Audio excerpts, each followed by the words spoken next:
السلام علیکم ورحمۃ اللہ وبرکاتہ۔ امید ہے آپ سب خیر و عافیت سے ہوں گے۔ خواتین و حضرات، جیسا کہ آپ سب کو پتہ ہے، ہمارے چینل پر قرآن و حدیث کی روشنی میں ذکر و اذکار وظائف بتائے جاتے ہیں، لیکن ان ذکر و اذکار وظائف میں نور و اثر فرائض کے اہتمام سے آتا ہے۔ اس کے لیے فرائض کا خاص اور خوب ہم اہتمام کرنے والے ہو جائیں۔ چلیے، آج کا ہمارا ٹاپک ان تاجر حضرات کے لیے ہے جو ہمیشہ تجارت کے اندر میں نقصان میں، خستہ حال میں اور پریشان رہتے ہیں، کہ ہمیشہ جو ہے تجارت تو کرتے ہیں بڑے ہی لگن کے ساتھ اور بڑے ہی مشقتوں کے ساتھ، لیکن تجارت میں نقصان اٹھانا پڑتا ہے۔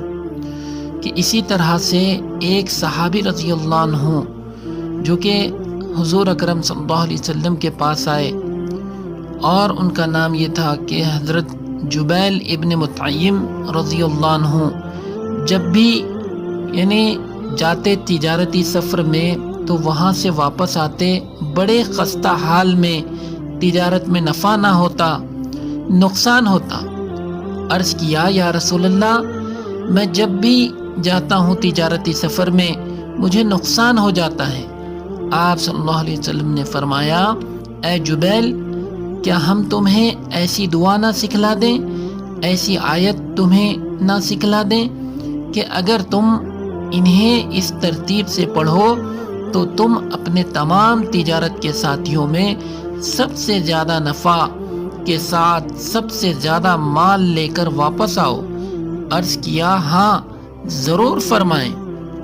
آپ صلی اللہ علیہ وسلم نے فرمایا، بسم اللہ الرحمن الرحیم کے ساتھ قل یا ایھا الکافرون، اذا جاء قل هو اللہ احد، قل اعوذ برب الفلق اور قل اعوذ برب الناس، یہ تمام صورتوں کے ساتھ بسم اللہ الرحمن الرحیم پڑھ لیا کرو، اور سب سے آخر میں ایک مرتبہ بسم اللہ الرحمن الرحیم پڑھ لیا کرو جب بھی تم تجارتی سفر میں جاؤ۔ کچھ عرصے بعد آپ صلی اللہ علیہ وسلم کی ملاقات حضرت جبیل رضی اللہ عنہ سے ہوئی۔ آپ صلی اللہ علیہ وسلم نے پوچھا، جبیل ابن مطعم، اب کیا حال ہے؟